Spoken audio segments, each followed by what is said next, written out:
The following podcast contains adult language and themes, so don't say we didn't fucking warn you. You're listening to SarahTalk. It's political. Senator Harris? She reminds me so much of, like, if Maria from Sesame Street went into politics and got angry about shit. Who's that other, the Wisconsin girl that nobody likes? What's her freaking something chur? Yobichur? Oh my god, this is gold. Girl. Keep going. Keep going.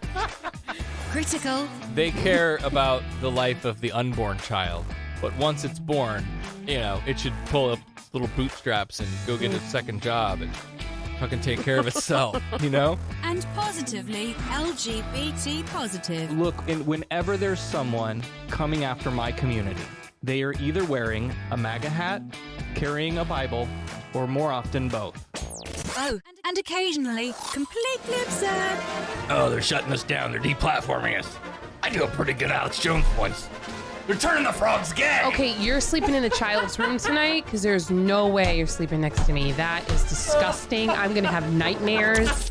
And now, from Haines City, Florida, your host, Sarah Austin. Hey, everybody. Does anybody remember how this works?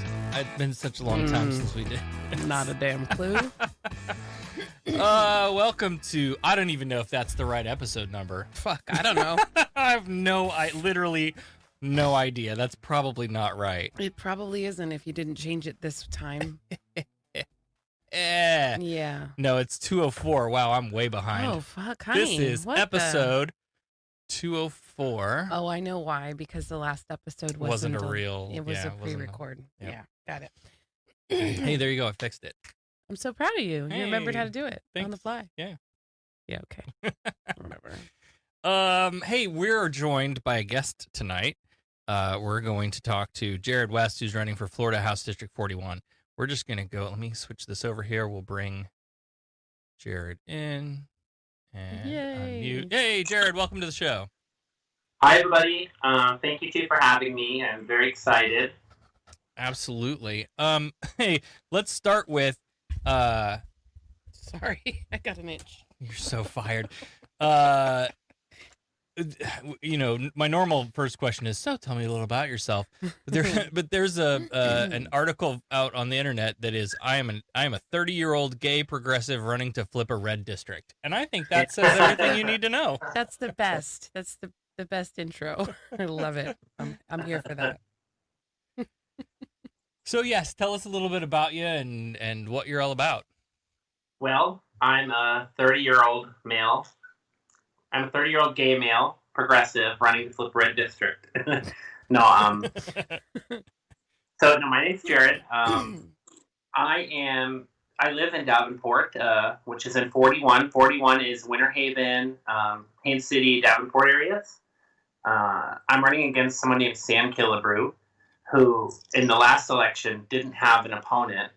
And the crazy thing is, this district actually has 6,030 more registered Democrats, and 28 of the 35 precincts have more Democrats than Republicans. And so he almost went unopposed again, so I decided to enter the race in late May, just to hold him accountable. And after crunching numbers and stuff, you know, we can actually flip this district. And a little bit about my background. I went to Columbia College in Chicago. I moved to Florida in 2012, where I met my partner. His name is Matthew. He's an IBW electrician. I previously worked for Atkins Global Engineering and Walt Disney World Resort. I served as the president of a not-for-profit, which fundraised to pay for people with opioid addictions rehab. I was also the District 2 chair of the Young Democrats. I am about as progressive as it gets. I'm running to end the food insecurity problems here and fix affordable housing, protect our teachers and environment and just people. There's so much. There's so much. And so, I mean, we sort of, if you think back to the conversation we had with Bob Doyle, and that was one of the conversations we had with him. He was running against Kelly Stargell for Florida Senate in 2018, 2018, 2018. and it was very much like very similar demographically. We had at least 2,000 more registered. I can't remember what the actual numbers were, but Yeah. there were far more registered Democrats than Republicans, and yet Bob still lost that race. Now a shit ton has changed since then. Oh Like, yeah. the entire world has changed since 2018. I really hope that was just the product of people not getting out to vote. And I think that if we can just get people out to vote, this should not be a problem this time. Well, let's start with that then, because there is, and we're actually going to screen a short documentary about this with our atheist group. But there is an active effort to suppress voters, and we saw maybe sort of a boiling point in Georgia in the last election. But this has been happening. The road has been paving for a long time to get us to where we are now. The issues of voter rolls being flushed and gerrymandering, districts being redrawn to favor the Republican Party, and oh my God, what was the county in was it Kentucky that had they normally have 2,000 polling places down to 1. Clark County. Yeah. And just Yeah. and the polls close at 6 p.m. as scheduled, and there are still people standing outside going, "I'm here to vote. What do you mean you're locking the doors?" Yeah. So like there's been this effort to disenfranchise voters, and I mean I don't know if that's on your list of things to do. I'm sure it is, but what do we do about it? And how do we get people elected in light of all of that? So this is like a multi-part question, so let me just start at the beginning and say, first of all, like when I'm elected, one of the first things I'm going to do, if Amendment 4 isn't already held up, is make sure that every Floridian has the right to vote. Yes. Second of all, right now, because of COVID-19, there is an active, dialogue against vote by mail. People are discrediting the vote by mail, trying to make you not do it. The fact is when there is vote by mail, the turnout in elections is higher because you don't even have to leave your house to vote. You just fill it out. The power blows. No. Okay, Brent, anybody? No. Hey, at least it was just the breaker and not the whole house. Yes. It should have been in a different breaker, though. Like, couldn't it have been the other room? Right. Had to be the room we're in trying to produce a show. Okay. So where were we? We were talking about voter suppression, and go ahead and hit reset on that, and we'll do that one over. Okay, so one of the first things I'm going to do once I'm elected, if it hasn't happened already, is make sure that Amendment 4 is upheld because every Floridian deserves the right to vote. Secondly, we need to, as constituents, as candidates, as Americans, make sure that everyone is registered to vote by mail. Doesn't matter what party you're in. During COVID-19, we don't know what November is going to look like.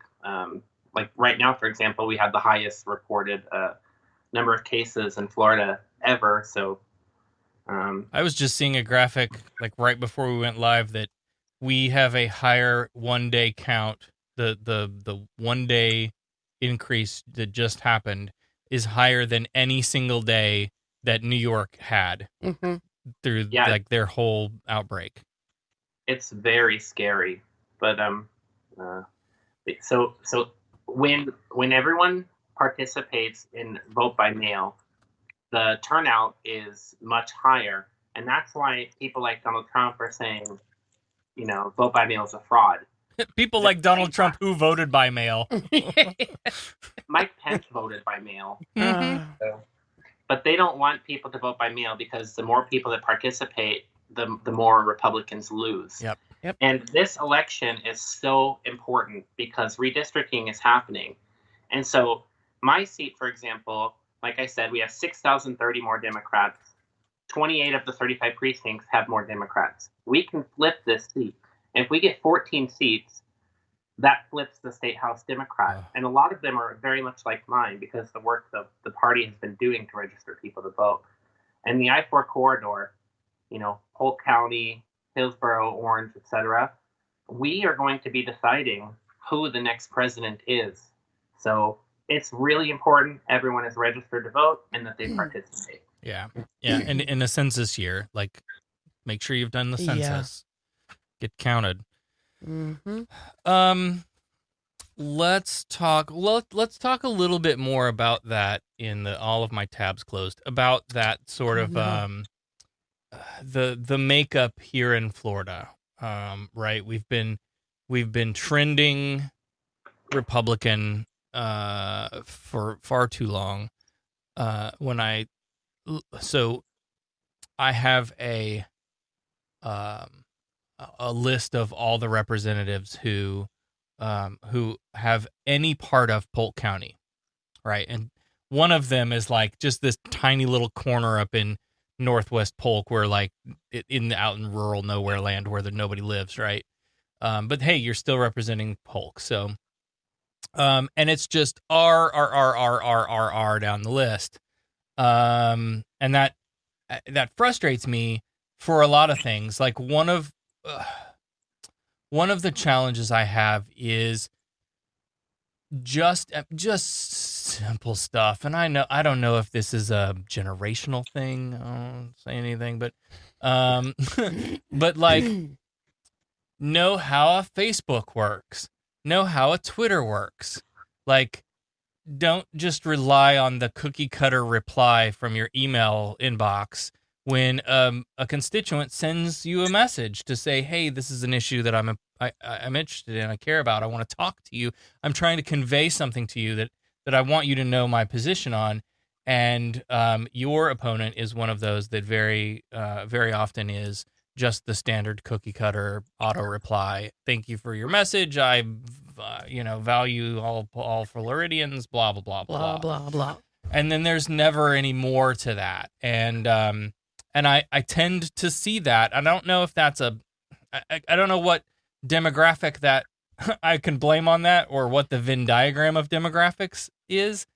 But as someone who wants to know what's going on, I mean, I look at Kelly's Facebook, and she like never posts, very rarely, I should say, not never, very rarely posts like, hey, here's what's going on in our district, here's what's going on in the legislature. Like, it just, she'll post, happy Easter, praise the Lord, he is risen, on her Facebook page, but she won't talk about the legislative process and things that are going on that affect people. I don't know, I'm just ranting now, I'm sorry. So I know exactly what you're talking about, and it's not a generational thing. It's a they don't give a damn thing. They don't care what you have to say. They have plenty of money. They won. As far as they know, Democrats don't participate, and so why should they feel the need to answer to their constituents when they're just going to win again anyway? That's how they feel. Yeah. Unfortunately, that's not happening this time. And I don't know if you look at my Facebook page or any of my stuff, but I'm constantly sharing things that are happening in this community, like free food giveaways, places to sign up for, like, unemployment. I got a message today. Someone submitted a form on my website, and he has been struggling with receiving his unemployment. And so instead of like emailing him back, like I texted him. We've been texting, and so we're going to work together to figure out how to help him. But one thing you'll always see from me is a lot of activity and inclusiveness. We had a comment in the chat here before we move away from vote by mail. I registered to vote by mail. What is the next step? I'll let you address that. I'll give you the floor. Well, thank you for being a registered voter and for registering to vote by mail. So what's going to happen is before the primary and before the general election, you'll just receive a ballot in the mail. and you just fill it out. Make sure you sign it everywhere it needs signed, because if you don't, they'll throw it away. So like, there's one tricky one last time that they put outside of the envelope. You have to sign, and if you didn't do that, your vote was thrown out. So sneaky. We actually, I'm holding our cards, but it says, please be sure to sign the return envelope. And it also says you'll receive a ballot in the mail about 3 weeks before Election Day. So yeah, you start looking for it then. And if you're not registered to vote by mail, you can do so up until, I think, August 8th, 10 days before the primary. You want to do that much sooner, though, because it takes a while to have it mailed out to you, and it has to be received by Election Day. So don't fill it out on Election Day, mail it in. Do it as soon as you get it. right. We talked about this before, but just as a brief aside, it's frustrating being in this era of COVID and not like, because we like to take our kids to the polls, and it's something that my parents didn't do with us, and I just I want to make sure that my kids get that experience and know what when they what was it we said. When they walk in to vote on their own for the very first time, I want them to know what it's what to do. I want them to know what it's gonna be like, what it looks like, what what this process is. That it's not some unknown thing. I don't want to have one less reason for them to say, I'm not gonna do it. Right. So it's frustrating that we're not gonna, well, I think you don't have to worry about it too much, because it's one time, and we go every time. I know, but I'm just saying, there will be more opportunity. There's just that feeling. Yeah, I know. Okay, so you grew up in a small town in Indiana. I grew up in a small town in Illinois. Neighbors, hey. Yeah. And let's see, you lived in Indiana under then Governor Mike Pence. Is that? Yes, unfortunately, yes. So, talk about just what it was like for you, because people have heard me talk about being like different in rural Midwest, but talk about what it was like for you growing up in small town Indiana. So I am one of those people where, I guess I just never came out because I didn't need to. Everyone just already knew, And so growing up, in a small town where there's like 800 people, I'm the only person like me. I had to learn really quick to be tough, because people would bully me, call me names, whatever. I never let it get to me. I would suck in all of that energy and use it to, do better for myself or for my family. And one day, like, this dude, he was like a well-known bully. He pushed me and called me the F word, and I just popped him in his nose, and he never messed with me again. Good for and you. So, like, from that day on, I just learned, I need to fight to exist. And I never stopped fighting after that. And, Mike Pence passed so many laws. He passed a law like the Arizona law where police could pull people over for looking Hispanic and ask them for their green card. So I, with a couple other people, we organized statewide rallies to protest that. He passed that religious freedom law where, people could be refused service for being gay. There's a pizza place in my town. I don't know if you guys heard of it. It's called Memories Pizza. Oh yeah, we have. We talked quite a bit about that. Oh my! Yeah.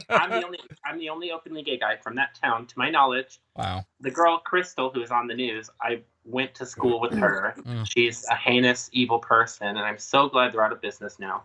But Damn. But yeah, I did not have it easy growing up, and I'm so happy I live somewhere where it feels a little more safe to exist. And I'm here, and I'm ready to fight and bring it on, and stay out of my way, because I will get you. And we need that, because I'll agree, it feels like being in the Disney bubble, I think, is what this is. Like, for me, it was moving down here, because I didn't transition until I came to, I worked for Disney for 10 years before I started transition. I left the company. I was a little over 9 years. That's true. So it was almost 10 years at Disney Well, when I started transition.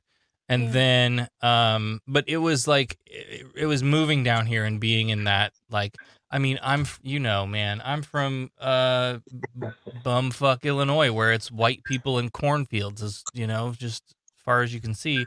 And so there was no diversity, and being gay and or trans was just, not a thing that we did out loud. And but coming down here and seeing that in your face, like, and yeah, it's okay. and it's okay. Yeah. But then there is this sort of perception that comes along with Polk County. Oh yeah. that I know all is about it. that is very different from the Disney bubble. And I don't know. I think some of that is lore, and I think there's a legitimate piece to it, but I don't know if the degree is correct, because and this is just me speaking from my own experiences. I started an atheist nonprofit, like dealing with that, being in this hyper religious, like, rural area. I think just based on what we've seen in the last 4 years, because we go to Polk Pride every year, Which is huge. and Yeah. it didn't start huge. It just keeps getting bigger and bigger, right? But I think it's that Disney bubble expanding, because when people move to Disney, they move to Disney for that. Like, I just know so many people who came here and stayed here because this was where it was safe for them. Yeah. But then when you move here to work there, you have to live somewhere. And when you go to the outskirts around, You got to move out far. you got to far move enough far to get enough to be able to affordable afford housing, it, right? So I think that's what's happening, is that That's interesting. people are moving here to work at Disney, but they're living out here because it's affordable, and it's changing the demographic. I 100% agree. And with regards to the perception of Polk County, like the unspoken one, where Polk County is, this unaccepting place, we're going to change that perception in November when Polk County elects its first openly gay candidate for state rep. So Yes. Yes. Let's talk about then, when we were kind of touching on it there. This is a broad problem. We are farther left than the party here on the show, and I think you are too. And so when I think about things like I have a very common saying: "Capitalism is killing us," and some people take that to be a little too simplistic, and I get the point, but. The idea is that we're putting profits over people at every level of everything. And until we stop doing that and start valuing people for being human, for existing in our society, in our world, and not valuing them for their productivity, like, that's what it's going to take for serious change to happen. You have to change the hearts and minds, right? So then when I look at these things that you want to take on: food insecurity, affordable housing. Well, we're talking about the doing some of the outreach that we're trying to do with people experiencing homelessness. And the Polk County Homeless Coalition is like, we're all out here, and we don't have much money, but we have volunteers that want to help, and so we'll go feed people, and we can give them clothes, and like, we can help however we can. Like, what do you guys need? We need somewhere for them to live. Okay, well, we can't do that. Yeah. But we could solve homelessness and hunger and poverty, could all be gone tonight if we just wanted to do it. Mm-hmm. If the people that could do it just did it. So that's my big dream, all right? That's my pie in the sky, fix the problems in flipping the wealth inequality problem. But what are some things that we can do entry level here at home to tackle some of those issues? So, what we need to do as soon as possible, and this is something, my opponent voted for, for doing is we need to, revoke what he did and give power back to municipal government to require developers set aside percentages of new development for affordable housing. In addition to that, we need to, shift funding. Like, for example, why are we funding new toll roads? We should take some money from there and put it into programs or create new programs to repurpose abandoned buildings, abandoned hotels, things like that, and convert them into affordable housing and or shelters. Yes. That toll road thing is some hot top. I mean, you thought taking down the statue in Munn Park was big deal. This toll road is got everybody. There's nothing that ticks me off more though than when I'm driving down to 98. You can't. I lose fingers count. Like there's so many empty buildings. Oh yeah. And so many run down old They're already there. houses that could be fixed up, and let's put a family in there that needs it. Oh my gosh. Right. But the problem is, look at the donation records of the people in power right now. Like a lot more than probably half of their money comes from developers. And so they don't want to fix it because they don't get donations. Mm-hmm. It's as simple as that. And so we need to hold them accountable, and we need to, support people who are in favor of actually doing things that help their constituents. Because as of now, the person here in 41 has done more for animals than for his constituents, because the only bills he passed that help anything living is bills that help animals. So right. And I love animals. Yeah, sure. So it's not a bad thing. It's good, but it's not good enough. Yeah. I think there's a component too in this that, and this is a difference in I don't want to say party ideologies, but that left right thinking in the idea that what the government's role should be, right? Is basically what this comes down to. How involved should the government be? What we're seeing right now is the folks on the right who are like, hey, the government shouldn't be the government. We should just let local people just decide every little damn thing, including public health crises. And so if your county commissioners don't want to enforce masks, then what the hell? Who cares? We're okay with that. So here's the problem with that. They say that, but then they also, again, vote to take power away from municipality to do things. Like my opponent, he voted against municipalities creating sanctuary laws. He voted against municipalities banning plastic bags, plastic straws, plastic cups. He voted against municipalities being able to, force developers to set aside a portion for affordable housing. And so they make these claims, but they cherry pick when it's good for them to actually say that. And the problem now is they have the government so dysfunctional that it's going to require so many years and so much to fix it that it almost just seems impossible. Yeah.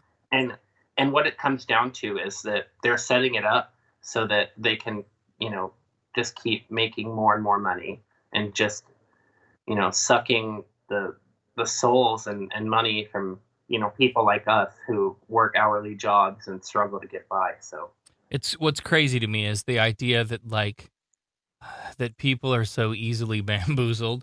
Mm-hmm. And just, I mean, I'm just, I don't know. I'm totally disheartened by the lack of intelligence in our world right now. Mm-hmm. But the idea that you as a party policy take away all the powers from the government while saying out of the other side of your mouth, like, look, government doesn't work, government's garbage, and but you need to elect us again so that we can fix it. But we're the ones that are screwing it up. That it's just a giant so contradiction. Yeah. and Hypocrisy. and that people and this is something that we're missing out on, in education, really, is, and guess who took the money from that, is teaching people as a part of their development how to source things and suss through the information that's coming at you, and be skeptical and critical and all of that stuff. We're not teaching that because we have, I'm not going to get into mandatory testing, but we should do critical thinking courses instead of mandatory testing. yeah, right. But there's the spin-off to that I think I was driving towards is, we kind of mentioned the religious freedom component too, and I wanted to get into that, and we're talking about the ideological divides. So I feel like we should be happy about something. So happy Pride, I guess, and the Bostock ruling that came down last week was just completely surprised. I was gobsmacked when I opened my phone and was like, wait, what? Oh, wow. Gorsuch wrote this opinion. No kidding. Yeah. Sexual orientation and gender identity are covered under, and like we had been arguing all along, of course it should, duh. But very surprised to see the court go that way. Yeah. And yet there is a whole page carved out for, now listen, this is, we're ruling on this case, but we have to point out that one, Title VII does have an exemption built into it for clergy, and two, that the 1993 RFRA, we don't really know how, if somebody were to bring a case based on, they got fired because of being gay, but it's Hobby Lobby and they have a deeply held religious belief, like we're not really sure how that would shake out. And so there's a lot of this carve out of religion, and where I was headed on that, I mean, we can come back to the church-state separation stuff, but where I was headed on that sort of religious thinking is the idea that the government shouldn't be responsible for all of the social programs, that the government shouldn't be responsible for the well-being of the people. That's up to the church and the charity. And I get that there's sort of a history to that. Like, again, when people were conquering, I won't use the word settling, when people were conquering through the land and setting up their towns and villages, the church was the center point of the community, right? And that's where all the things happened. That's the first building that went up in, most cases. And so I get that there's a history of that, but we can't rely on charity, whether religious or not, to solve these problems. That's not a sustainable solution. So how do we convince people, I guess, is the question. How do we make the case that that it is the government's business to see to the well-being of its people? It's as simple as, the government makes it their business when they govern you, and when they take your tax money, and when they tell you what you can do. So it's as simple as that. How I feel about religion is very much like healthcare. Like, whatever you do with your body is your business, not mine. Don't tell me what to do. I think that a lot of religious groups are actually, I feel, extreme. And I don't appreciate it when people try to push their values onto me, because those aren't my values, those are yours. And I'm happy to have a conversation and listen, but at a government level, there should be, no coordination between any religious group and government entity. Not in the United States of America. It's frustrating. So, as part of what we do with our organization, but even before that, in the history of the show here, like what we, how this all sort of came to be. This is stuff that we keep a pretty close eye on anyway. And so in the past few years, we had seen the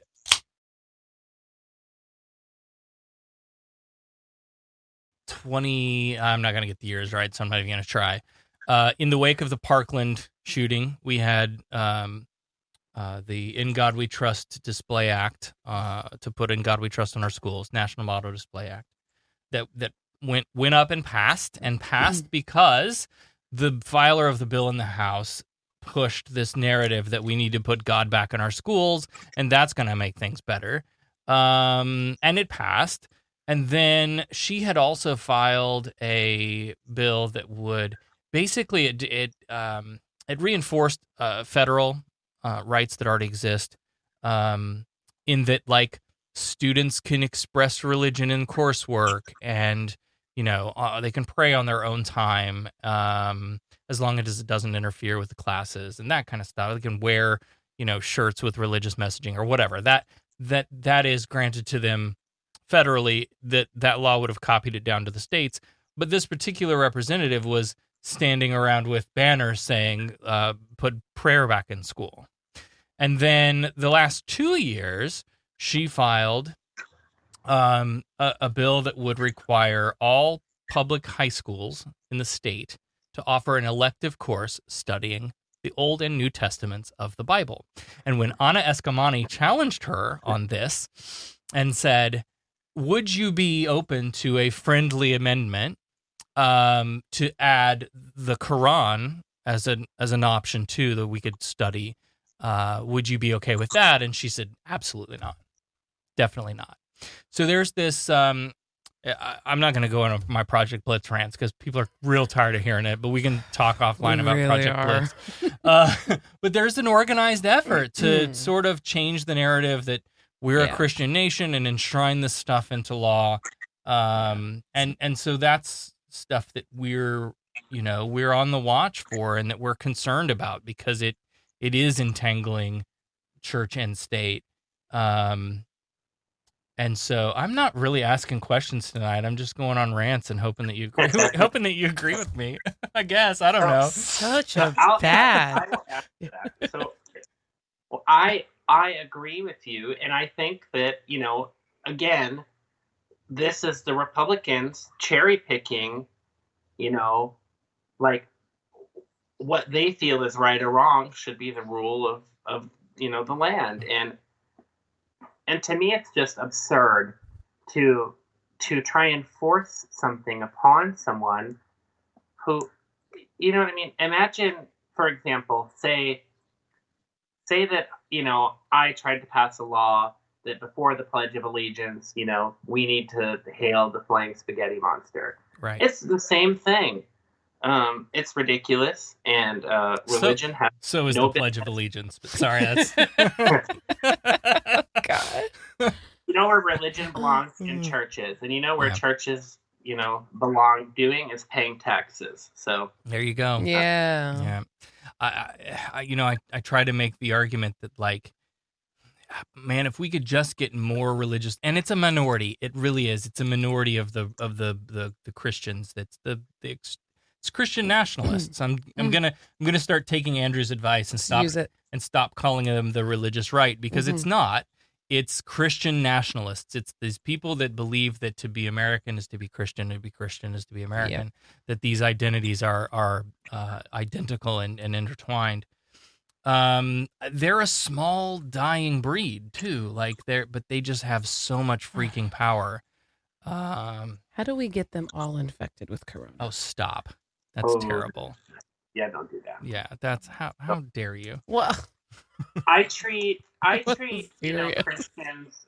I treat Christians exactly how I treat Muslims, and how I treat Jewish people, and how I treat the LGBT, and how I treat women, and just anyone. And that's the same. Like, whatever you are, I respect you, and respect me, and let's work together, and let's get stuff done. Well, like in the separation of church and state, I think what I would try to communicate to maybe the pastors who haven't taken a stand, because there's most what is it, Baptist?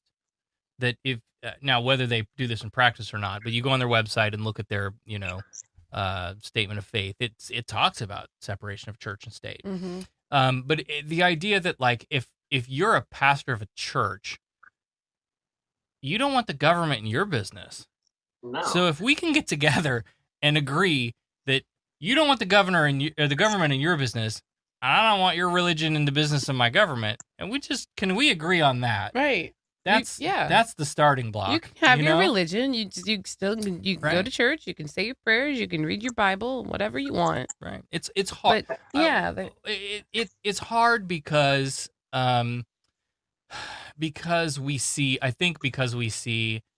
religion used as a sword to oppress and discriminate. That it's hard for us as atheists to look at believers and say, like, hey, man, whatever you want to believe is just A-okay by me, as long as we don't, like, as I think that's maybe for a lot.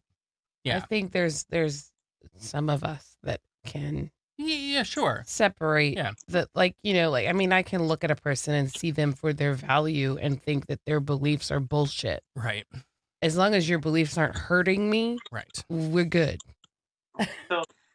So for me and for my family, like, my husband is an atheist. I myself am, I guess, agnostic, because I went to church one time for my sister's wedding, and she's divorced now, so so that's my religious, but I still respect churches, and like, if they come knock on my door, I will be friendly, and you should be able to practice whatever you want to. But don't tell me how to live my life, and I won't tell you how to live yours. But I will support you so long as you are respectful and kind. Right. And that's what it should be. Yeah. You should not be pushing laws or donating to politicians or any of that stuff. It has no business in any sort of, American government at all. And so, I think that when people our age are running things, I'm not saying that we're, unholy or anything, but I think that when people, us younger people are a little more tolerant and understanding. And so I think that, when we're much older and, we run Congress and, a millennial is president, I think that those things won't be as big of issues as they are now. I think, or I at least hope so. Yeah, I think you're right. And all the data that we can find tends to agree with that. Like, when we look at Pew and PRI research that comes out showing that, there's nuance, but the nuns are the largest growing demographic of under the religious category. And nuns is not necessarily atheists, right? It can also include, like, people who believe but don't identify as Methodist or whatever. And then spiritual but not religious, like, oh, I believe in the universe is the higher power, that kind of stuff. Like that, all of that kind of clusters under the nuns, right? So it's not just like firm non-believers. But anyway, but that category of people over the past, has just been growing and growing and growing, and is a considerably large voting bloc now. And so there is a lot of effort out there in the secular world to get in front of candidates like this and say, hey, we're a big force now. Like, what is it Justin Scott says? Like, go to the Liz Warren rally and stand up and say, hey, I'm an atheist. What are you going to do for me? Right. And so I think it's important to talk about, what that church state separation looks like at the level that you're running at and that sort of thing. And it's just like everything else, people are scared of the word atheist. They think, atheists are like Satan worshipers. like at the end of the day, what it comes down to is just education. Like, listen, like, no one is trying to take away your religious freedoms. If anything, they're actually encouraging it and trying to give you more ability to do so without interfering with government business. So I think at the end of the day, it just is going to come down to educating people. I am a proud supporter of the Seciliar Caucus. I signed up to participate in that. Yeah. It doesn't mean I'm not, a nice person. It just means I think that church and state should be separated. So I would love to say that we had something to do with that, because a couple of years ago we had a conversation with one of our friends in Orlando. And so the National Free Thought Caucus had just really sort of taken off. And I was like, wow, what if we had one of those here? Yeah. And I thought, well, who would we get? Carlos. Yeah. Right? Carlos Guillermo Smith is my first call. Of course. Because I know he's right. He tweets about stuff all the time. Like, keep church and state separate. Anna Escamani, definitely. And then I'm like, who else would I call? I have no idea. So like we're just like, is there enough interest? Is there like, who would join this thing? Is it like, and you don't know. And when we set out to do this nonprofit that we created, man, we had no idea how many non-believers in Polk County we would even find. We thought we'd get like 50 at best. What's the group up to now? Do you know? It's like it's like 280 or 2 something like that. It's insane. And that's just with like very like hardly any promotion at all. Yeah, But to your point, like we're trying to make the effort to go out into the community and just show people what an atheist is. Like, we're your neighbors. We are hardworking people, just like you. We're a lot of us are patriotic. I'm not a good example of all of these things, but we don't eat babies. There's that. We care about our community. Like we're going out and we're trying to tackle hunger and homelessness and the environment and all of the issues that matter to us as people who don't expect a God to swoop in and fix anything. And so I don't know that Polk County has ever had that before, but I'm excited to like be a part of helping sort of change that image of what an atheist is. Yeah. So what you all do is incredible. First of all, and I would be, if we're ever able to, be in person or do in-person things, I would be thrilled to join one of the events you guys do, or even have an event together, because I'm a huge fan of the group. So awesome. Aww. Well, next year when COVID is gone and we're back to doing our monthly meetings, we'll do a legislative wrap up with you after you're elected. Let's do it. And also, I feel like that clip of me talking about my sister and the divorce, like, that's going to end up being on like a commercial hit piece for me. Like, just saying now, I'm calling it now. Yeah. Hey, I thought we liked straight talking people who just told it, like didn't put on that politician veneer and just talked out of their heart. Right? I thought that was a thing we liked now. Yeah. Sorry. So now I'm looking through. Let's look through the Progressive Polk candidate questionnaire. And I don't know. We can just maybe touch on a few of these topics here. Sure. And by the way, let me add, I was rated strongly progressive, and I'm very proud of that. Yes, absolutely. Let's talk about workers in the county. I mean, this all sort of ties into an economy conversation, I guess, where, again, like affordable housing, and a lot of people, when I first moved down here 12 years ago, I lived in Winter Haven to work at Disney because it was $600 a month for a 1-bedroom apartment.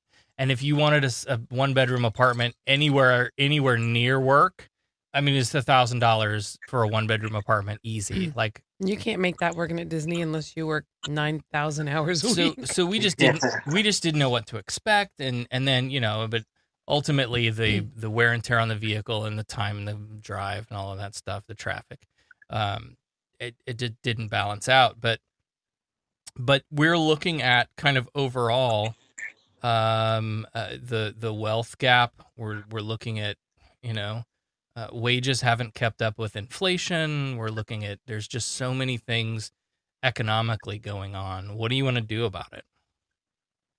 So I'm really excited, actually. It's not something I'm doing, but it's something that's being done. Is there is a $15 an hour minimum wage amendment that's going to be on the ballot in November. All workers in Florida deserve $15 an hour living wage. And honestly, $15 an hour might not even be enough. But it's a good start. In addition to that, we need to make sure that companies are working with people that have felonies, because everyone deserves a second chance. And, you know, my campaign manager, Elizabeth, she's a social worker. And, you know, she tells me about, you know, some of her clients' struggles. And, it's even worse for them than for some other people, because, you know, they have a hard time getting an apartment. Once they get an apartment, they have to get a car, but they can't get a car because, you know, they're stuck paying for their apartment, and they have to walk to work, and then, you know, they're late, and then they lose their job, and they have a hard time finding another job because they have a felony.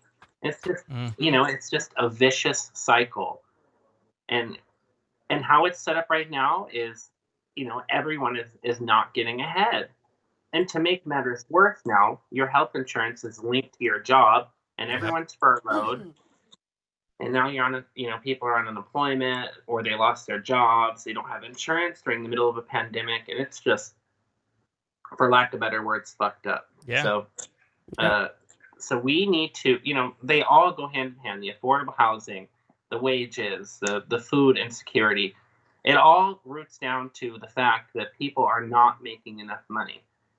And the largest corporations here, you know, like Disney, you know, the parks, like, they have an obligation, you know, because other companies model them.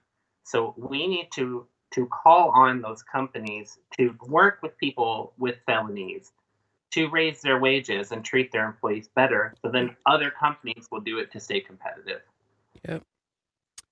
God, we're talking about so much here, and I just I want to grab that. You're having and a squirrel then there's moment. another thing. I want to grab that, and I'm just scrawling notes down. Sorry. No, it's great. Felonies. So we're in a moment where people of color have fucking had enough again, and I'm pleased to say that people not of color are standing with them in incredible force and number. And I think we're at a moment of true change. But when you talk about, you know, issues of I did one stupid thing when I was younger, and now I got a felony, and because I'm a person of color, I'm more likely to get that felony than had I been a, you know, white 17-year-old kid or whatever, right? Yeah. Like, and now I can't get a job because I've got this felony that follows me around my entire life, even if I've turned it around. And then you can't vote in Florida, even though the people said you should. Yeah. Still burning about that. And then people turn and look at, well, then, and why, you know, it's no wonder that these problems self-perpetuate, that that's the systemic racism. That's it right there. There's a great example. You draw a circle around it. Like, this is the system that is keeping people of color from being able to have an equitable shot at this American dream. 100%. It's just, it's a vicious cycle and loop. And we didn't get taught that as kids. We didn't get taught that shit growing up. No, you have to learn about it in your 30s. It's because it doesn't exist. Right. Yeah. It's been whitewashed. Yeah. Literally. Yeah. You know, my husband is a person of color, and I, like, when we got married, like, my dad's side of the family, they're like biggity, Yeah. or whatever. They called me like an N-word lover. Oh my God. Whoa. I totally disowned them. Like, Yeah. I did not play with racism at all. Mm-mm. Like, I was at the store the other day, actually, and I saw an old man say something rude, and I was like, I don't know who you are, but are you really saying that to her right now? Like, because I'm not going to let this go any further. Like, you better back up, shut your mouth, and walk away, because this isn't happening. Good for Like, you. I don't let it. Yeah. I will get nasty real quick with racists. I don't tolerate it. Another piece of this puzzle that all sort of ties together, and really, like, all of the things we're talking about affect everybody, but all of the things we're talking about affect people of color at exponentially higher rates. But so when you think about that cycle, then I'm also thinking about education, where a lot of it starts, like stuff happening in the schools, or you're performing poorly in school because your dad was picked up for some stupid drug offense, and now there's, and then the TV evangelist Christians that'll just talk about, oh, well, if they'd had a father in the home and not two moms now, not two dads, but a father and a mother, and if the father were at home, we wouldn't have all these problems. Well, the system is set up to create that environment in the first damn place. No kidding. All right. But then coming back to the GOP constantly taking away, we're looking at education, and money keeps getting taken away, and teachers expected to do more with less, and we as parents are buying the school classroom supplies for our teachers, and we happily do it because we're able to. But we shouldn't have to, because we pay taxes for that kind of stuff. Right. It's another systemic issue, systemic dismantling of the public education system. And you know what? We don't give a damn about charter schools. And frankly, I'm tired of them building charter schools all over the place.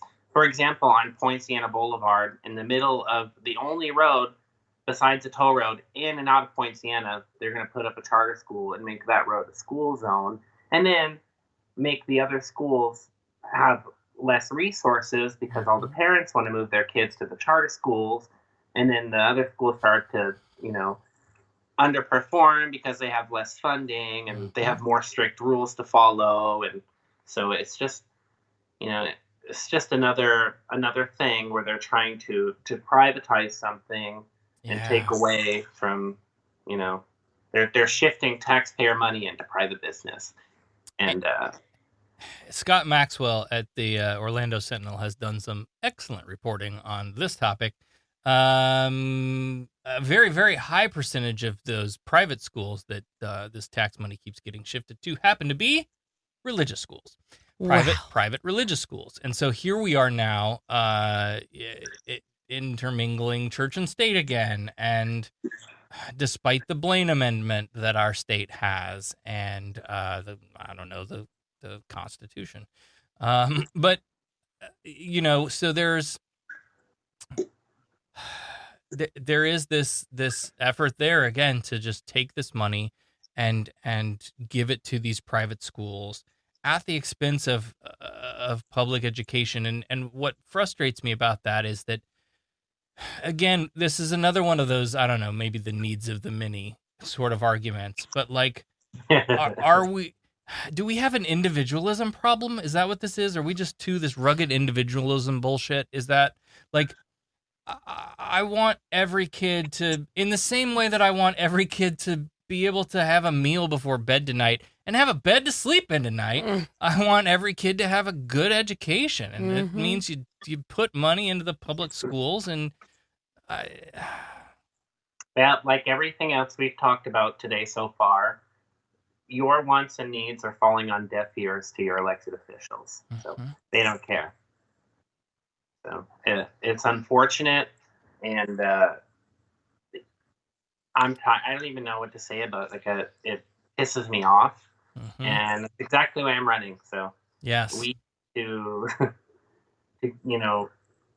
we need to stop funding private business with taxpayer money. Simple. It doesn't matter what it is.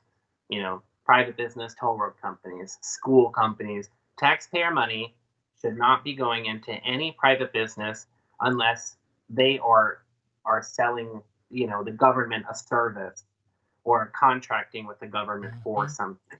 Mm-hmm. Private religious schools have no business receiving any taxpayer money at all, or any private school for that matter. Yeah. Yeah, and charter schools are kind of a weird in between of like they're kind of not public schools, but they still fall under they're just I wouldn't feel so bad if they were held to the same requirements that the public schools are held to. Yes. If they're going to get that money, they need to qualify for it, and it's not difficult. Like it's simple.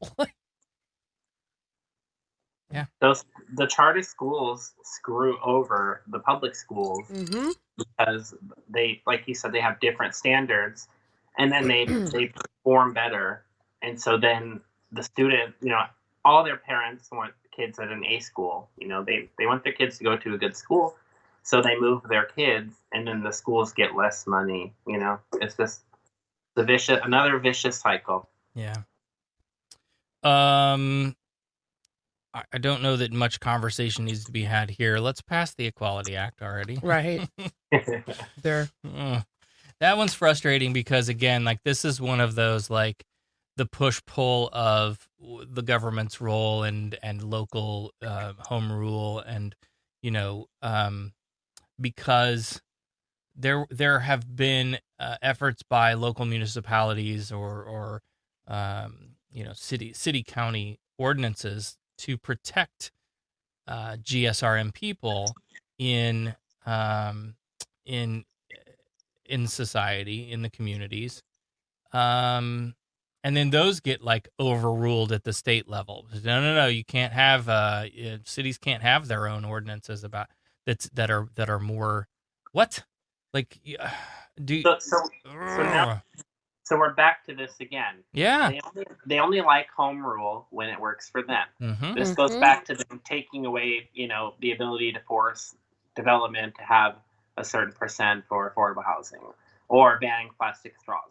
They only want home rule when it works in favor of what they're trying to do. So, anytime a Republican says that, say exactly that and call them out on their blatant lie, which is what it is. Mm-hmm. And yes, the Equality Act needs passed. It's going to be one of the first things I do when I'm elected, because we need to protect every Floridian, regardless of who or what you are.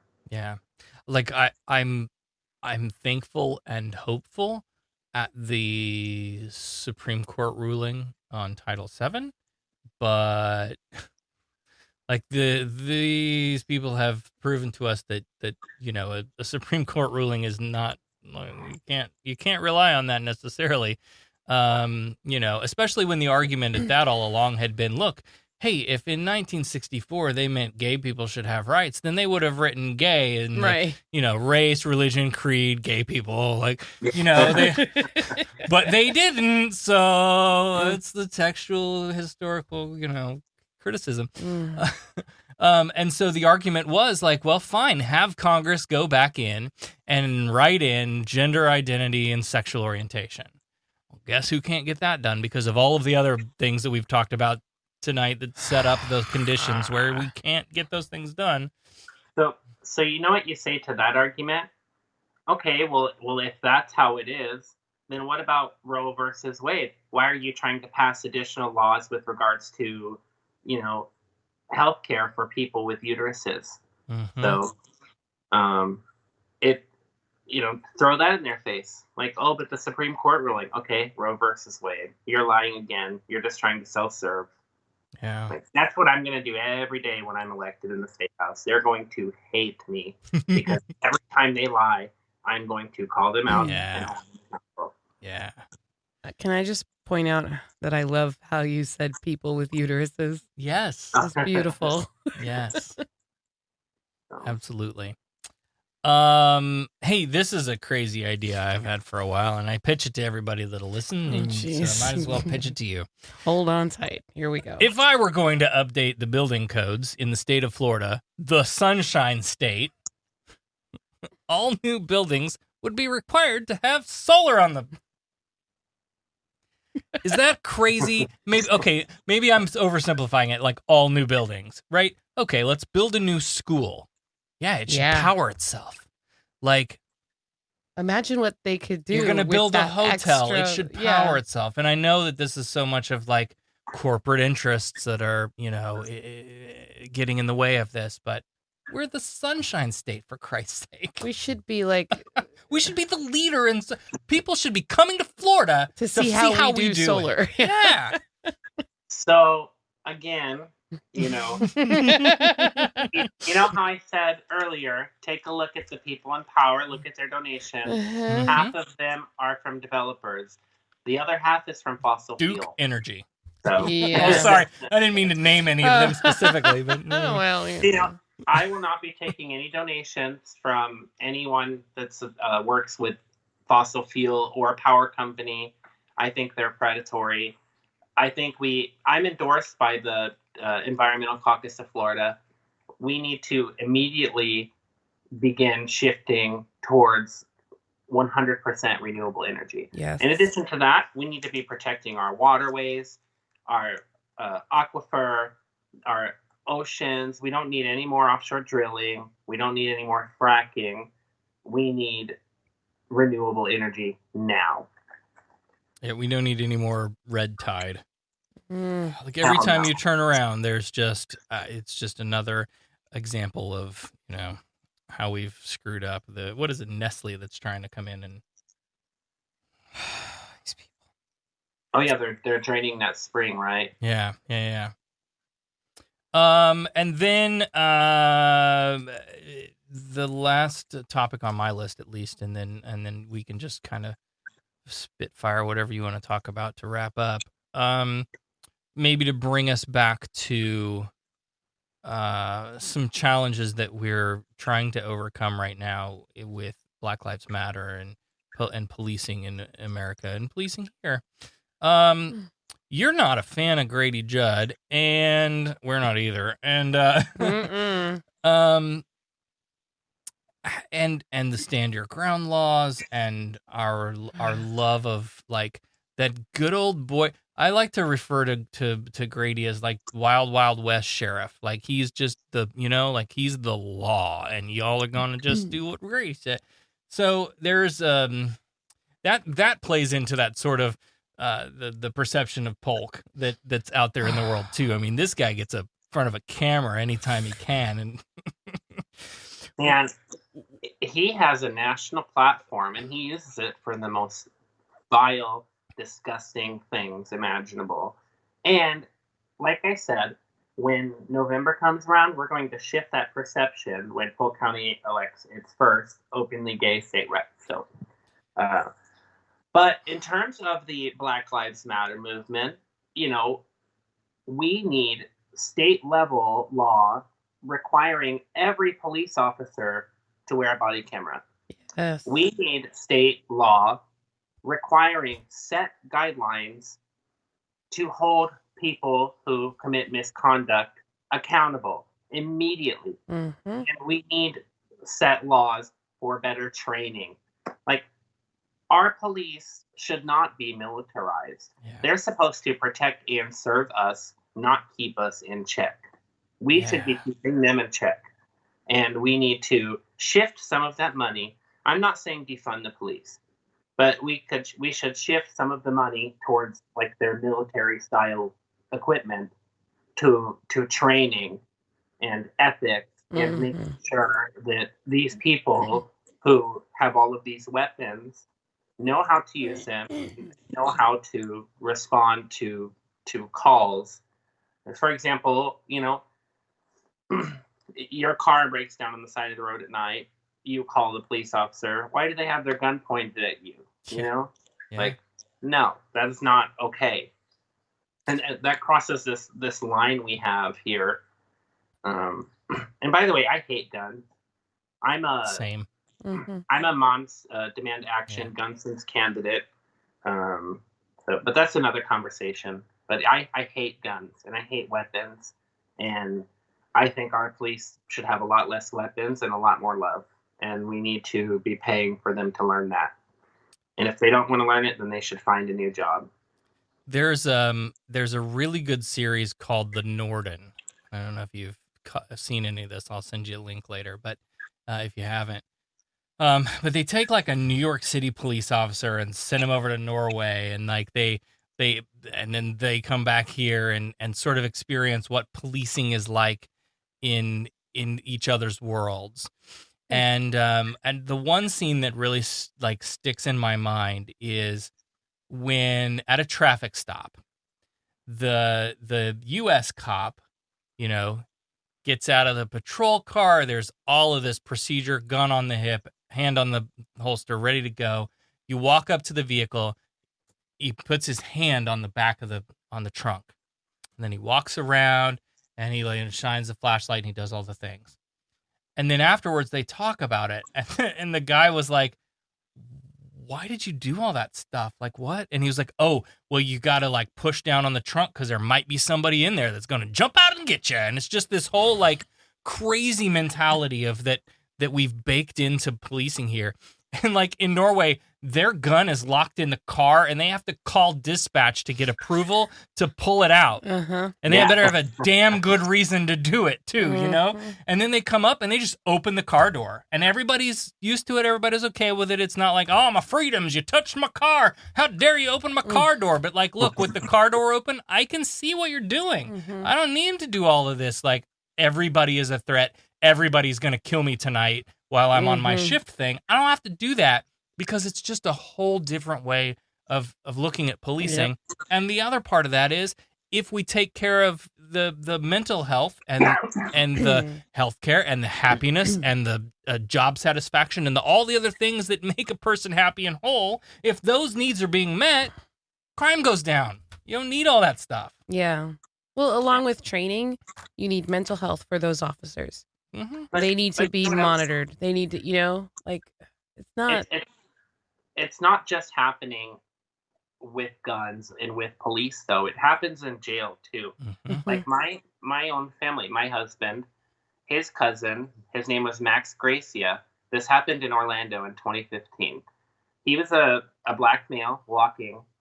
There was a robbery at a gas station nearby, so the police just saw, you know, a random black guy walking. It was like, "Hey, what are you doing?" So he, you know, ran a little bit. They released the dogs on him. He went into the water, and 2 dogs bit his legs up really bad. Whoa. So in jail 4 days later, and the whole time he's in jail, he's asking for treatment. They're mocking him. They're laughing at him. It's all on video camera. The nurses would refuse to enter. They would tell him he's faking it. 4 days later, after he was arrested, my own family, he died in jail. And his death in jail was ruled a homicide by the coroner. It was in the paper and everything. And not a single one of those people, 12 people quit their job for it. And not one of them were held accountable for his murder. And he was in jail. And wow. Like I said, his name was Max Gracia. So it doesn't just happen in, you know, by police. It happens in our jails and in our medical, our hospitals, you know. And so it's a real thing. That was another comparison segment. I think that was Michael Moore that did this one. That where they looked at prisons in Nordic countries, and it was very much it's a community. Like these guys that like you killed a man, but you're in the kitchen like cooking breakfast and you're using knives and stuff. And there was this whole conversation that they had about like, wow, they trust you with knives, huh? But it's like, it's not I'm the big bad prison warden and you're going to submit to my authority. It's counseling. It's rehabilitation instead of punishment. This punishment. Yeah. This punitive system. So it's the idea that like you all live in the community, you're learning a trade while you're there. You're the people who the wardens, quote unquote wardens, live there in the community with you. There's a community building thing, and it's like when you leave here, I don't ever want to see you back here again. Yeah. And so their recidivism rate is so low because they've figured it out. And here we are, thumping our chests going, America, we're number one. We got it all figured out. No, it's like it's the same with people who are arrested with drug charges. Mm-hmm. You shouldn't be sending someone who has possession of drugs in a syringe to jail. You should be sending them to rehab. Sending them to jail is doing nothing for them, and then they get out of jail, they use the same amount that they were using before they went to jail, and then they overdose and die. And I don't know if you guys know this or not, because it's the elephant in the room of Polk County, but there's actually a very severe drug epidemic here, and no one ever mentions it, but we have a very big problem with opioid and meth addictions. Mm-hmm. And I think that's part of the Polk County reputation that precedes itself. I think that's more well known than you might think. Yeah, but no one talks about it, though. Yeah, right. Not on a platform of what can do we we do do to fix about it? it? Yeah. It's just a big joke in the Florida man memes. Yes. Yeah. Now, for example, people with low amounts of marijuana, like, you shouldn't even be going to jail for that. Give them a ticket. Make marijuana legal, first of all. Yes. But if you get arrested with, an amount of heroin and some needles, you're not selling it. You just have it in your possession. You're about to use it. Send them to rehab. Mm-hmm. It's cheaper than jail in the long run, and it will save taxpayers money over time because, we're not going to have to go there and use Narcan on them and send an ambulance and a bunch of cops and responders, or put them back in jail. It should be rehabilitation, but instead everything is just jail. Go to jail. Go to jail, and that fixes nothing. And then let's go right back to, and then we privatize the prison system. Yeah, I mean, if we start rehabilitating these people and helping them become productive members of society, instead of just, we're going to put you in jail until you dry out and then send you back out. You would think, I think it's all because it's profit. Yeah. Like, but it goes back to that. Where do you draw the line at what the government does for you? Right. Yeah. And so, unfortunately, some people just aren't compassionate enough to see the reasoning behind the value in doing more for your people. Actually, I don't think they want a productive society. I think they want society to function as it is, so they can stay where they are. So. Yeah, I think you're right.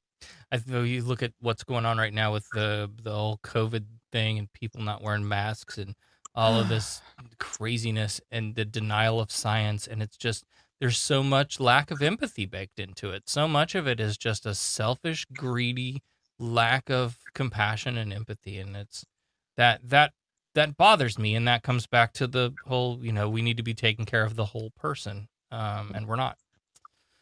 David says, UBI. Now, I will say, I have become a newfound fan of Yang. I was not a Yang gang at the beginning. Look, I was like Bernie, Warren, the kind of middle pack which Yang was in, and then like batshit crazy Marianne Williamson and Joe Biden down at the bottom. That's where I was at the start, right? That was the pack. I will be voting for Joe Biden in November. Don't get me wrong, but that's kind of where I was. But then Yang comes out with his podcast, and man, the more I hear this guy talk, the more I wish he were my candidate right now. He has got some great freaking ideas about all of the things that we've talked about tonight. Yeah. You know what is so funny? Okay, my husband is the biggest Andrew Yang supporter ever. And I love how, like, in 1 month's time, Andrew Yang went from being batshit crazy to, like, wow, he was so freaking right. Like, right? Yeah, some of the memes have been great. Yeah. The coronavirus problem wouldn't have been as big of a problem if, like all of the things. But the narrative that got out there was, he's the UBI guy, but he's talking about, hey, we should be on a 4-day work week right now. Like, not even thinking about like, let's think about automating into the future. Like, robots are going to come and take our jobs. Yes. But even right now, we could all be working a 4-day work week. You get more done. This was just in the last 2 weeks episode. The productivity actually goes up when you do that. And because you have more time off, you have more weekend to spend with your family, like all the well-being stuff goes up, which raises the productivity, which raises all of the other things. Like, this is just, their data is there. Like, all you have to do is do it. He's the guy. He can see every single problem, and he's got a solution He for better them. have a cabinet position. That's all I'm saying. I don't know how. I'm a little biased to Bernie, but... Well, Same. I'll always love Bernie. Same. There's no doubt. Like, I think a Bernie Yang ticket would have been awesome. I've totally been here for that. I will support Joe Biden now, of course, but I was all in on Bernie in the primary. Twice. Yeah. I received the endorsement of Polk and Osceola for Bernie, and I will be receiving the endorsement of Florida for Bernie. So I'm very proud of those. Well, let me tell you, like, I think I don't know. I think I'm right, and I hope more people will kind of get on this. But the idea that, like, okay, my guy didn't get it. Neither did my girl. Neither did, like, okay, my top 5 are gone. Are gone. So, well, now I'm just not really excited. And historically, like, you want to have an exciting candidate to drive voter turnout and all of this stuff.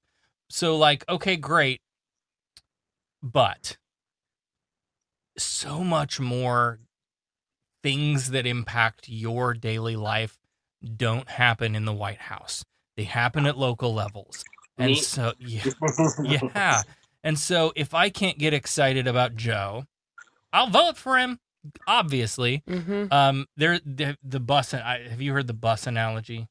I think so. Yeah. You're gonna take the bus isn't gonna take you where you want to go, but you got to take the bus that's gonna take you to the closest place to where you want to go. Exactly. Right? And that's Joe. Duh. But if I can't get excited about that, then it's time to get excited about down ballot races and doing things locally that will make a more of an impact in our lives. And I hope more people are tuned into that. Or right.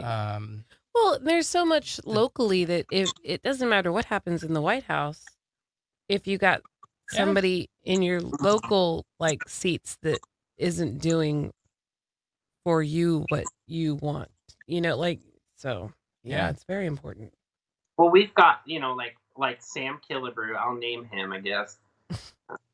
Kind of like saying Voldemort, you gotta be careful. Anyway, he just look through his feed. He hasn't even posted anything about coronavirus. He doesn't. We need progressive candidates up and down the ballot to be voted for. And if you're not going to be excited to vote for Joe Biden, you should be, because it's going to be so exciting to just watch Trump's entire life crumble. God, you're right. I hadn't even thought about that, but yes. Just be here for the tea. Yeah. If you don't want to do it for Joe Biden, do it for your entertainment, okay? Like, oh my God. Guys, think about it. Remember the video of how dejected he was after you stole my joke, damn it. It's going to be so much better.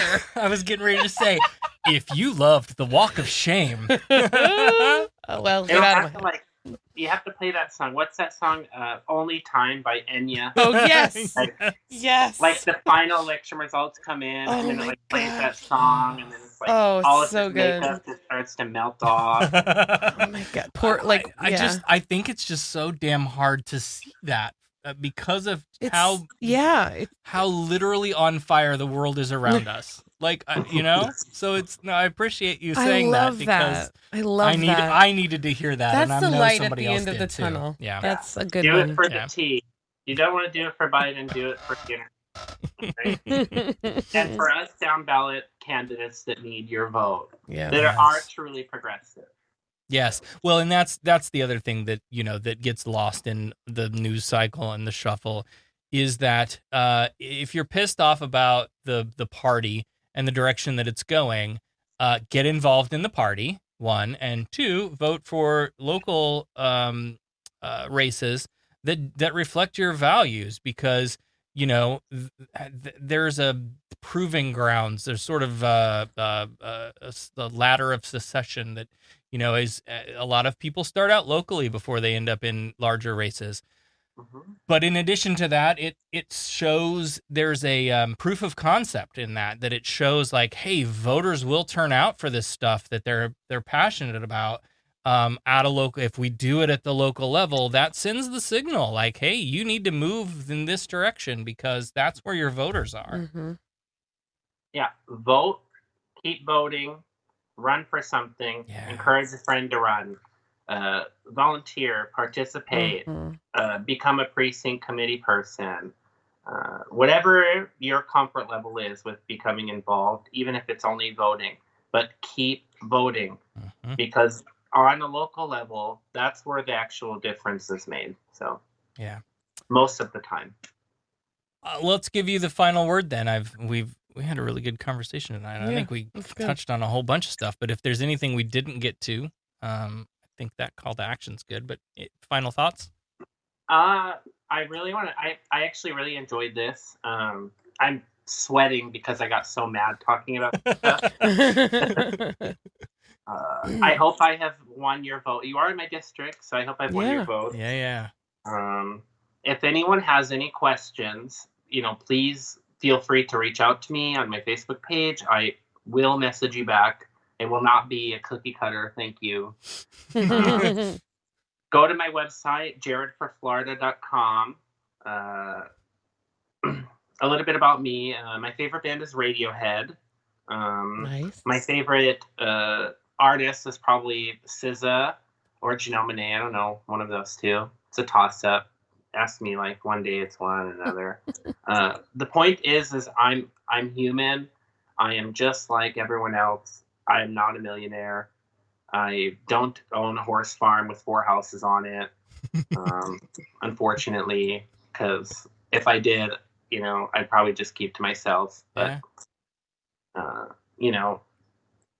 I am just a normal person, and I'm a fighter, and that's why I'm running. So please vote for me.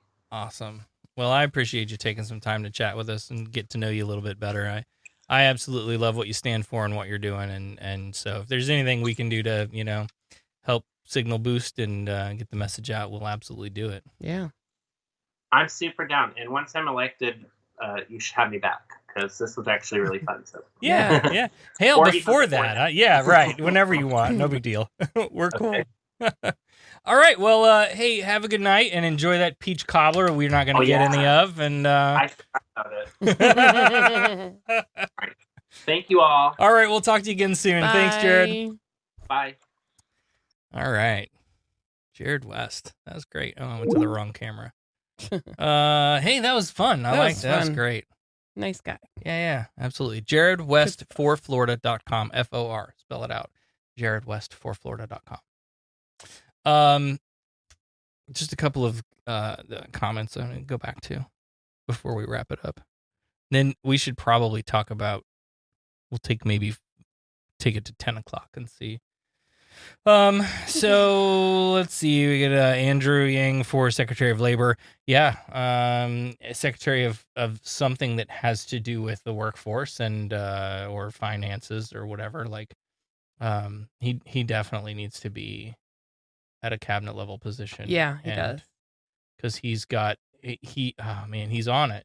He is talking about things further down the road than most people think. Mm-hmm. And he knows the ins and outs of it, and he knows he needs to be somewhere in there. Kamala Harris for Attorney General, not a fan. No, not really. No. In that whole conversation about like, the tough on crime and all of that kind of stuff, she's just something about her that just sits wrong with me, and I don't know what it is, and I really don't. I don't know. Maybe it's personality or whatever. Like, I don't know, but I don't care to even find out. Like, I'm at that point in all of this that if if you rub me the wrong way, that's it. There's no redemption. Sorry. Keith and/or Rachel says, I encourage Sarah. Sarah, I don't know what that for encourage me for to what? run for office. Oh, no. Yeah. That's not going to happen. See, it's Victoria. I got too much other stuff to do. Like Victoria said VP. No. No. I will encourage all of you to run for office, but I don't think I should do that. The only thing she's going to be That's VP not of is the jar of pickles in the fridge. And that's almost empty. I know. I'm going tomorrow. On the way home, we're stopping. Let's see what else is going on. Oh, I want to talk about this, but I don't know how to talk about it without being like, hold on.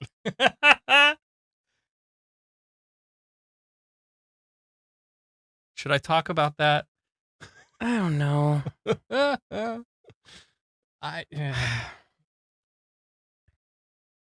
Okay. Generalities. It's happening to a lot of people. Okay. So, how do I tell that in a generality? Do you need to No, I'm seeing lots of people that are having experiences where they are being put at risk. Yeah. And it's scary. Yeah. Hey, why aren't we taking this shit seriously yet? I mean, I just... In general, like...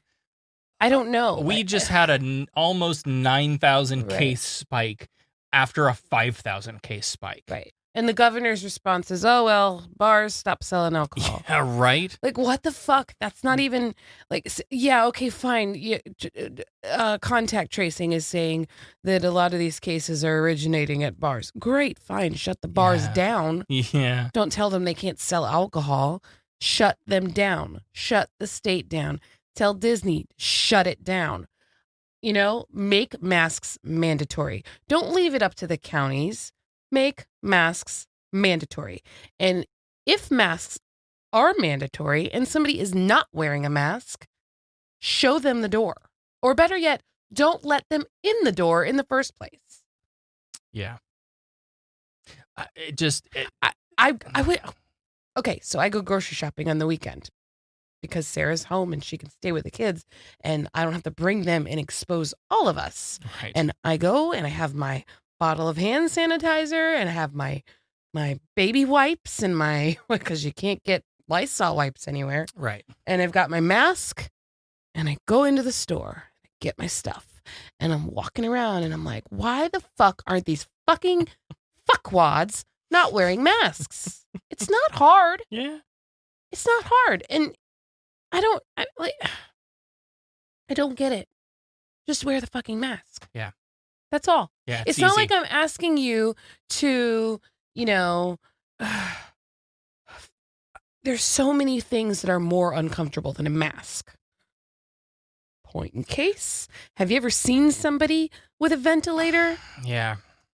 Go do some Google research if you haven't. Oh, I've shared some too. And if that's not enough to scare the fuck out of you into wearing a mask, then there probably isn't any hope for you. Right. But I'm over the people that don't want to wear the masks. Those of you who are watching and in the chat, what are you guys seeing out there? Like, are you seeing the same bullshit we're seeing, or just people just don't like?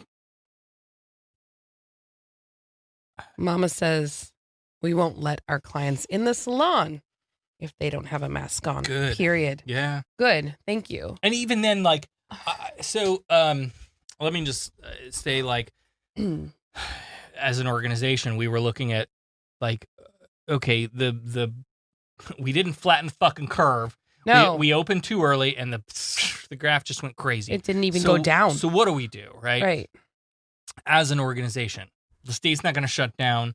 Like, Polk County's not going to shut down. Right. Like, all of these, well, we talked about with Jared, all of these, like, Republican control, all of this bullshit, like, they're not going to do the right thing. No. So we need to do the right thing. Right. But, like, I got to go to work. Yeah. Still. Because they're not going to do the right thing. They're not going to go shut us back down, which is the right thing to do. So wear a mask. Yes, that will help. But when we shut down the atheist community events after the March 15th, like, here's what the CDC recommends and gatherings over 10 people and all of that. Do you guys remember that? That seems like it was years ago in COVID time. We've in Trump time. And so when that happened, the graph was like here. Right. And then we shut down and it kind of creeped up and then it was kind of steady for a while because we shut things down. And then we were like, oh, well, everything's fine. We flattened the curve. Success, everybody. Open her back up. And then it was like, phew. Right. So I'm looking at the graph now going, how can we still be getting together and doing it? Like, you can't. We should be shutting down again. And I feel bad because I know that there's people that are like, oh, no, don't do it. We can't. But we have to. And I'm sorry, but we have to. We're looking at, it's end of June. We have a month and a half before school is supposed to start. Florida's freaking planning for normal back and whatever with some options. I'm not sending my kids back to school. If these numbers don't drastically drop tomorrow, I don't know how I will send my kids back to school. Right. And I'm sorry, but that's just the way it is. But you people need to wear your goddamn masks. I was listening at the very least. I was listening to Seth Andrews was live streaming today on Facebook, and he was having a bitch fest because he woke up grumpy. Mm-hmm. And somebody called in, and she works at a salon, and they're mandatory, have to wear masks. And there's this one person that works there that will, if there's nobody that's like in charge there, will just tell her client, oh, I can't do your hair with this mask. Like they both have you, and then like she'll take the client's mask off and then she'll take her own mask off. And so this lady was bitching about having to work with, but that's like, they're everywhere. Yeah. And those of us that are like terrified of getting sick because we know that it could do really bad things to us. Especially if you have conditions that are, will be, Like Anyway, I'm sorry. Keith said, I see about 40% of people wearing masks. That ain't enough. Nope.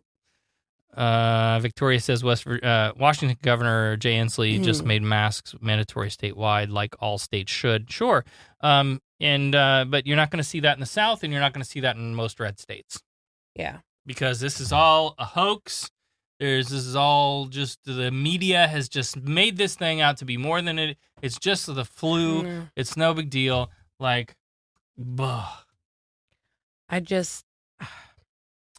Okay. I'm ready to go out. I'm ready to go do stuff. Sure, I want these kids to go back to school because they're driving us fucking crazy. I swear, this is how insane I am. I actually agreed to let Sarah get us a kitten. See, I was going to end the show on this happy positive, like, look at this kitty. She's adorable. She so really cute. is. I'm just going to leave her there She's for the so rest of the show because we all need a little. But I'm ready. Cat pictures. I get it. I'm so ready to be. I'm ready to be able to go out in public without a mask.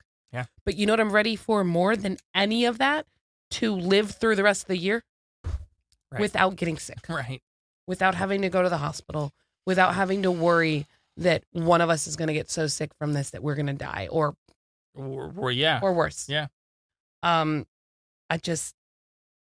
So we're not going. We're doing our tomorrow. We're doing our It Takes a Village. It Takes a Village thing, but that is so like contactless. We literally drop it, pick up the stuff. We designed that and drop it at the door. We do not have any contact. So specifically to respond to COVID and people who had like lost their jobs and were food insecure and needed essential supplies and stuff. And so the whole point of that is like, I'm just going to drop a box off on your doorstep. You know it's coming. You don't need to come out and say thank you. You don't need to talk to me. We don't need to see each other. Just know that on Saturday morning at some point you need to go check your doorstep. And I love that we did it that way. Yeah.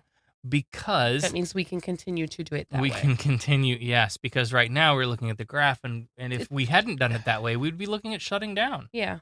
And not being able to help people. Right. Yeah, so that was great. This is Biscuit, everybody. Biscuit came with the name Biscuit, and She did. Little Rue decided to keep the name. Yeah. So she's the new little member of our family. Her little white Gizmo and socks. Biscuit. She's such a sweetie. But Becca is highly allergic. I really am. I'm living. The only reason I'm living right now is because Claritin D is amazing. So if you're looking to buy stock, or that might be a good one. Or if you'd like to purchase some. Yeah, I got like 4 days left. I'm gonna have to go back to Target. That stuff is not cheap. This cat is costing us a real buttload. expensive. So if you want to go to Patreon.com, Go on, do it. Make that plug. oh man, Patreon.com/SarahTalk. buy Becca some more Claritin. Yes. What else should we do? Oh, I want to mention too that we're going to shut down the Facebook group, and I don't know, people are kind of whatever about that. But here's the thing: we are doing so damn much right now that I can't keep up with everything. Like literally, that's what it comes down to. Like Well, and I was looking through the posts on there, and it's just there's not that much real activity. No, you're right. Like I think it's been great. Mm-hmm. The but stuff it's that not we what do, yeah. the stuff that we do on there can easily be done. Mhm. Like I'll post things on the page or whatever. You know what I mean? Right. Like, or in Patreon we can post and have conversations with patrons. But it's just another thing that sends me notifications and gets in the way of like the community service stuff that we're trying to do. So that's sort of what's going on with that. It's just it didn't get enough. It didn't get much traction. Like people aren't using it to talk to each other. Or to I talk think to the us, most and action we get is in the chat right now. Like when we're live, we get, and that's great. I think that's enough. I think it ran its course, and it was really good when it was good, and now it's just kind of like because people are busy and we all got shit going on. It's one of those things. It's been fun. Now we just have you here and on the page, right? Yes. But we have like the atheist community, and there's a page and a group. We have It Takes a Village, that's a page. We have like there's all of these different things that we're doing now, and it's just too much. And then of course Sarah had to make a page for the animals. Yes. Yeah, if you want to follow the many adventures of Gizmo and Biscuit, you can look that up too. It's really cute. Posting pictures and just stupid animal pictures. Captions. It's like if you need a break, if you need happy fun stuff, yes, it's great. Yeah, if you need a break from the dumpster fire that's burning around us, Trump, that's where you go. Stuff. Hey, let's thank our top patrons while we're thinking about it. I tried to think of something clever and funny, but couldn't think of shit. At least I finally changed it, right? Oh, fuck. Is that Keith? Yeah.